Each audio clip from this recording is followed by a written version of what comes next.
Assalamualaikum warahmatullahi wabarakatuh. Kami dari kelompok 1 akan memaparkan hasil diskusi kami tentang pengukuran pemahaman peserta didik, mata kuliah, pemahaman peserta didik dan pembelajarannya.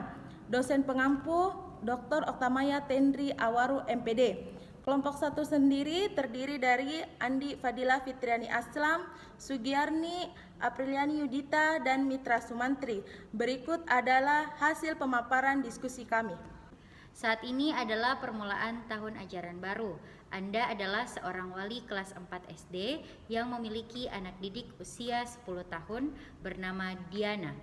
Wali kelas 3-nya mengeluhkan dinamika bersekolah Diana kepada Anda.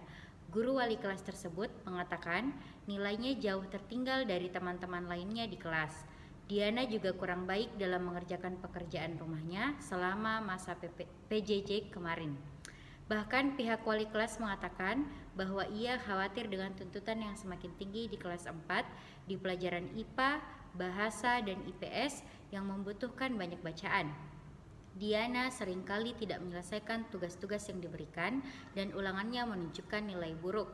Namun demikian, ketika materi tugas dan ulangan tersebut diulangi secara lisan dan individual, Diana dapat menjawabnya. Masalah Diana, yang pertama, nilainya tertinggal jauh dari temannya.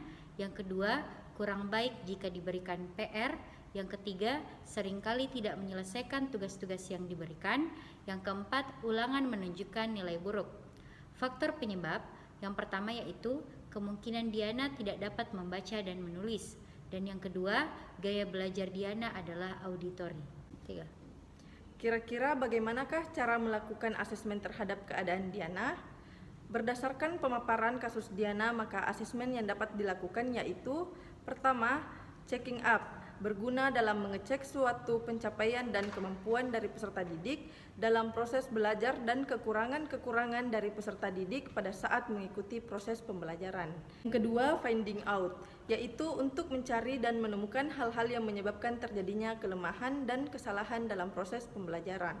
Melalui finding out, guru melakukan pendekatan persuasif sehingga penyebab masalah Diana dapat ditemukan. Guru harus selalu menganalisis, merefleksikan hasil penilaian kelas, dan mencari-cari hal-hal yang menyebabkan proses pembelajaran tidak berjalan secara efektif.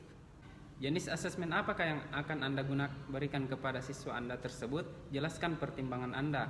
Yang pertama, asesmen formatif, yaitu as learning dan for learning. Teknik asesmen yang dapat dilakukan: praktik, produk, proyek, portofolio, tes tulisan, dan lisan. Hasil dari teknik asesmen dapat berupa produk hasil belajar, jurnal refleksi peserta didik, rencana tindak lanjut, dan hasil asesmen, catatan hasil observasi, catatan anekdotal, dan nilai berupa angka.